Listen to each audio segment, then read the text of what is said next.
전세 시장의 종말을 눈앞에 두고 있습니다. 곧이어 나타나는 월세 폭탄 시대가 도래하고 있다. 이미 현실화가 되었습니다. 가장 큰 이유 중에 하나가 고금리를 이용한 은행의 가상금리 장사로 이어지는 이러한 일종의 해프닝이다. 저는 보고 있습니다. 그래서 결론적으로는 전세 시장의 시스템 자체가 이미 붕괴가 되고 있다. 그래서 향후에는 전세 시장 자체가 거의 종말 수준으로 갈 가능성은 매우 높다고 보고 있습니다. 여러분들도 아마 다 그렇게 느끼고 있을 거라 보고 있습니다. 자, 여기는 이제 성동구를 이제 비교를 해서 지금 얘기가 나왔습니다.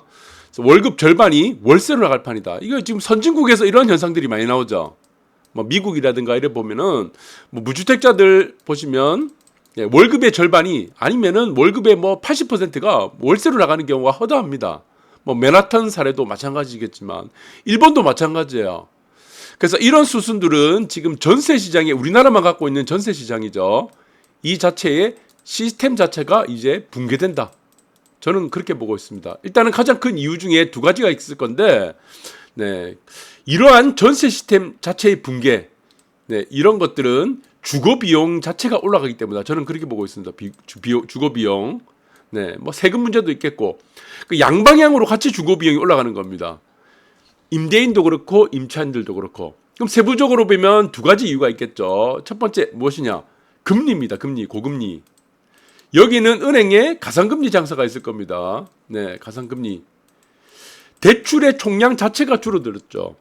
DSR에 대한 우리 대출을 줄 수가 있는 총량 자체가 줄어들다 보니까 은행은 이익을 보존하고 싶어 합니다. 그러다 보니 당연히 가상금리 장사를 할 수밖에 없다. 서민들을 상대로. 자, 이러한 고금리로 인해서 전세 대출 자체도 어떻습니까? 부담을 주는 거죠. 세입자한테는. 전세 대출. 그러니까 이 전세 대출 자체가 더 크다는 겁니다. 월세보다. 그러면 무엇을 선택하겠습니까? 세입자 입장에서는 월세를 선호할 수밖에 없다. 이렇게 보시면 되고, 두 번째 이유는 무엇입니까? 여러분 잘 아실 거예요. 깡통입니다. 깡통 전세. 지금 깡통 전세가 횡행하고 있습니다.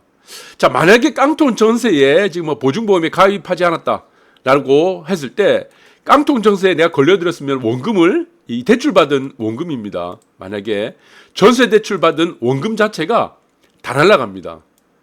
그렇기 때문에 이 두 가지 리스크를 피하기 위해서 지금 임차인들은 지금 월세를 선호할 수밖에 없고, 그리고 임대인들은 또 월세를 선호할 수밖에 없는 이유가 또 금리 때문입니다. 금리가 올라가니까 월세를 충당할 수밖에 없다는 겁니다. 월세로.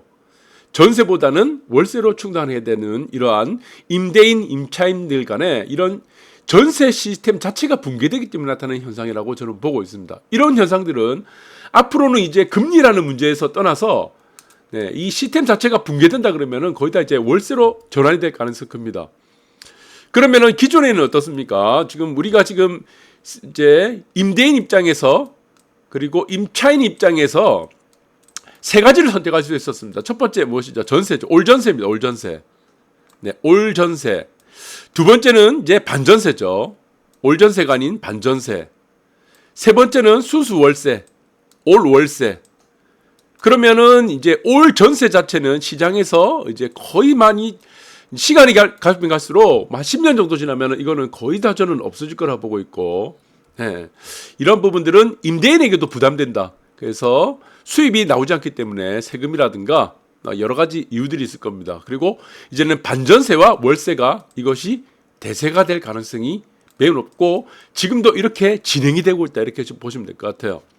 그 왼쪽에 보시면은 월세가 110만 원 평균적으로 늘었다고 합니다. 올 상반기 서울 아파트 월세는 100만 원 이상, 전체 거래의 35% 이상 역대 최고죠. 그러니까 이 월세를 올 전세입니다. 올 전세를 뭐 예를 들어서 6억이라 칩시다. 6억. 자, 여기는 수입이 없는 거예요. 임대인이.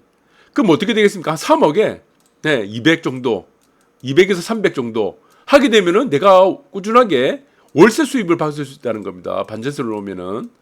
이렇게 되는 수도 있고, 임차인 입장에서도 이제 부담이 덜하겠죠.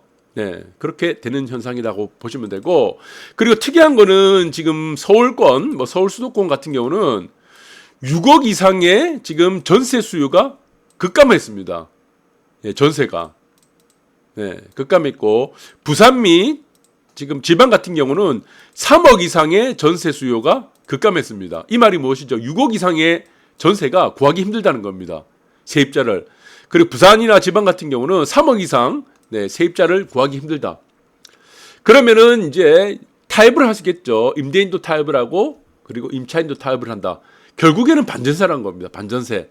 보증금을 낮추겠다는 거죠. 그 보증금을 낮춘 것을 월세로 충당하겠다. 서로 윈윈이 되는 거죠.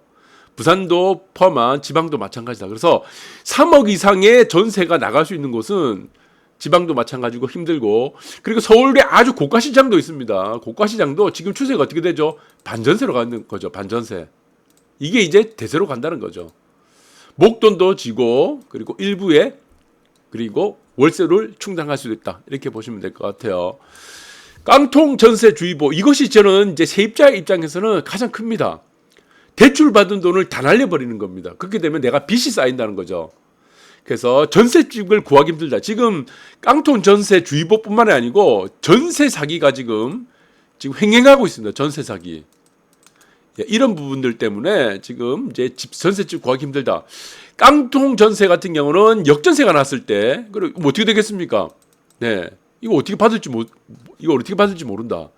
라는 문제들이 지금 대두되고 있고, 전세 보증보험에 가입하면 되는데 이것도 한도가 있습니다. 그러니까 그런 부분들 때문에 지금은 이제 반전세나 월세를 선호하는 현상인데, 밑에 보시면은 깡통 전세가 횡행하고 있다죠. 네, 원금 떼인다 이거죠. 그래서 부동산 거래에 익숙하지 않은 2030 세대를 중심으로 해서 네, 전세에서 눈을 돌려서 월세로 가자는 반응이 나온다. 네, 그래서 난생 처음 대출 받아 모은 수억 원의 돈을 전세 사기로 잃을까봐 두렵다는 겁니다. 지금 시세가 내려가고 있죠. 전반적으로 시세가 내려가고 있고, 전세금은 어떻습니까? 이미 계약을 해버린 거죠. 도장에 이미 말라버렸죠.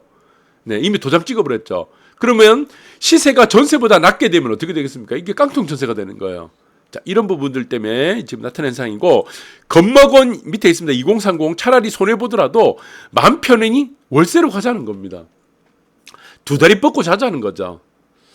네, 그래서 이런 부분들이 월세화가 계속 가속될 수밖에 없다. 저는 그렇게 보고 있습니다. 그래서 전세는 이제 시스템 자체의 붕괴라고 보고 있습니다. 전세 시스템의 자체 붕괴. 그럼 임대인 측면에서도 이것에 패러다임의 전환을 빨리 해야 될 것 같아요. 전세 나가지 않는 그 금액 가지고 붙들고 있어가지고 지금 뭐 될 일이 아니죠. 하루라도 빨리 뭐 반전세나 월세로 전환해서 네, 임대 수입을 만드는 것이 저는 더 중요하다고 보고 있습니다. 그리고 한 달 만에 872억 떼인 전세금 역대 지금 최대입니다. 왜 떼입니까? 이게 역전세가 되는 거예요. 역전세가 깡통 전세가 되는 거죠. 시세가 전세금보다 밑으로 빠져버리니까 보증보험까지 악용하는 전세 사기가 지금 횡행하고 있다.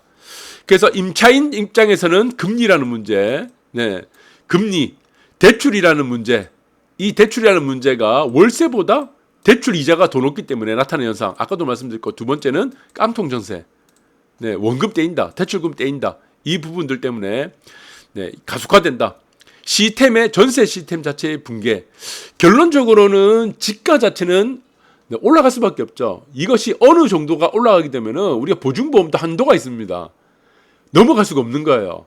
그래서 이게 전세 시스템 자체가 붕괴될 수밖에 없다는 겁니다. 국가에서 보증하는 전세 보증보험이 뭐 이거를 10억, 20억, 30억까지 계속 보증해 줄 수 있습니까? 없죠. 안 된다는 겁니다. 그래서 이런 부분들이 이제는 시스템의 자체로 붕괴를 일으킬 수밖에 없다. 이 문제는 결론적으로는 지가 상승과도 연계가 된다. 이렇게 보시면 될 것 같아요. 그래서 전세값 오른다는 말을 믿고 샀는데 갭 투자의 눈물, 이제 깡통이 된 거죠. 네, 자기가 이제 전세금보다 시세 자체가 낮아지니까. 여기서 이제 중요한 뼈를 때리는 말이 있습니다. 1년 전만 해도 이럴 줄 몰랐다는 거예요. 그래서 정말 이런 누굽니까 이거? 8월부터 전세값 오르니 전세 대란이 난다면서 이런 지금 얘기를 했던 유튜버들이 누구죠? 정말 저는 이거 한심하다는 생각밖에 안 돼요. 누가 이런 헛소리를 하고 다닙니까? 갭 투자하기 좋은 시절이라고 했다고 지금 갭 투자도 빚이라고 하는데 이거 말이 안 되는 얘기입니다. 네, 이자가 올라가는데 무슨 지금 전세 대란이 일어납니까? 네, 월세 대란이라면은 뭐 어느 정도는 이유가 될 것 같아요. 월세 대란. 네, 전세대란은 나오지 않는다. 금리 상승기에는 전세대란은 없습니다. 월세대란은 있어도. 네, 그리고 경기도 뭐 급전세가 증가했다고 하는데 이 전국적으로 다 똑같습니다. 전세가율이 지금 다 떨어지고 있습니다. 전세가율이 떨어질 수밖에 없는 이유가 뭐죠? 시세가 하락하기 때문이죠. 시세 자체 하락이고, 그리고 전세가율이 떨어지는 것도 마찬가지입니다. 반전세가 지금 기본적으로 전세보다는 대세가 되고 있고, 그러니까 월세 순수 올 전세가 지금 거의 급감을 많이 했습니다. 그래서 이런 부분들 자체가 우리가 좀 100%올 전세라고 하더라도 지금 전세가율 자체는 계속 떨어진다라고 보시면 되고, 자, 이런 시세들에 떨어지는 거에 따라서도 마찬가지입니다. 전세도 떨어질 겁니다. 신규로 이제 계약하는 전세도 떨어지게 되겠고, 네, 그리고 이제 기본적으로는 반전세가 대세가 되기 때문에, 네, 지금 20% 30%는 저는 어떤 지역도 이제는 이렇게 맞출 것 같습니다. 네, 그러니까 10억 정도가 있다고 치면은 내 집이 10억짜리예요. 그러면은 전세 보증금 자체가 2억에서 3억이 이미 대세가 될 거라고 보고 있습니다. 그럼 여기에 2, 3억 플러스 뭐가 되겠습니까? 월세가 되는 거죠. 이전 같으면 우리가 뭐 60% 정도 우리가 전세가율 맞춘다 그러면은 60% 정도다 그러면은 10억이면은 전세 6억이 돼야 되겠죠. 이게 이제 쉽지 않다는 겁니다. 여러 가지 이유들이 있다고 했죠. 거기에 따라서 뭐 금리라는 부분들도 있고, 네, 전세 대출 받는 대출 이자가 월세보다 높기 때문에 그런 부분들도 하나의 요인이 되겠고, 여러 가지 요인들이 많을 겁니다. 전반적으로 집가가 꾸준하게 상승하는 부분들도 있을 거고, 그러면은 어느 정도 금액이 넘어가게 되면 전세 보증보험 자체가 안 되는 거죠. 그래서 저는 앞으로 보게 되면은 이제 이게 구조적인 이유들로 인해서 구조적인 이유다. 네, 구조적인 이유. 네. 이러한 구조적인 이유들 때문에 저는 이제 기본적으로는 이제 전세가율 자체가 이제 월세 보증금, 이제 전세 보증금 플러스 월세, 이 반전세 보증금 자체가 2, 3억이 맞춰질 가능성은 저는 상당히 높다고 보고 있습니다. 그러나 3억 이하의 전세는 좀 얘기가 달라요. 3억 이하. 만약에 전세 보증금이 만약 3억 이하다 그러면은 이거는 사실 그렇게 부담이 되지 않습니다. 어차피 금리라는 것은 오르고 내리는 부분들이죠. 평균으로 따지게 되겠죠. 예, 그리고 변동금리가 주를 이루기 때문에 고정금리로 아주 낮은 뭐 3.7%, 5.7%, 뭐 3.7%, 3.4% 이내는 또 상관없을 것 같아요. 네, 그래서 3억 이하의 같은 경우에 전세 보증금은 사실 올 전세가 저는 맞다고 봅니다. 올 전세가 맞고, 만약에 10억짜리라는 집을 우리가 가정을 했을 때는 10억이라는 집을 가정을 했을 때는 세입자든 임대인도 마찬가지고 이것을 3억으로 픽스하는 것이 저는 맞다고 봅니다. 거기서 월세를 받는 것이 저는 가장 효율적이라고 보고 있는 거죠. 그래서 현실화된 지금 공급 폭탄, 이거는 공급 폭탄은 이제 뭐 전세가 되겠죠. 전세가 지금 폭탄이 떨어지고 있으니까, 예, 안 나가죠.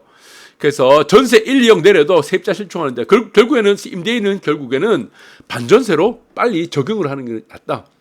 네, 그래서 변화되는 지금 부동산 시장, 변화되는 이 경제 체제, 구조적인 이유들이 지금 끊임없이 계속적으로 뭐 10억 아파트에서 뭐 6, 7억 전세 보증금 받겠다라는 생각은 뭐 신축 아파트도 마찬가지일 겁니다. 이거를 패러다임의 전환을 빨리빨리 가져가는 것이 저는 지금 유리할 거다. 임대인에게도 유리할 거다라고 보고 있습니다. 그래서 결론적으로는 전세 시장 자체는 뭐 지역을 막론하고 3억 이하로 차라리 전세, 올 전세를 내려놓겠다.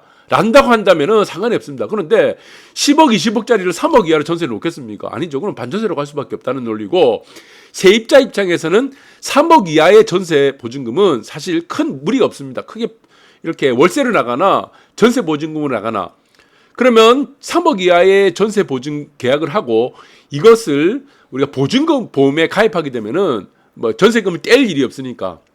그리고 세입자 입장에서는 3억 이상이 넘어가는 것들은 조금 생각을 좀 해야 될 것 같아요. 뭐 5억, 6억이 넘어가는 거는 대출 이자가 월세보다 더 높게 나올 가능성이 크기 때문에 이런 부분들을 조율을 잘해서 계산기를 잘 두드리는 것이 저는 현명하다고 보고 있습니다. 감사합니다.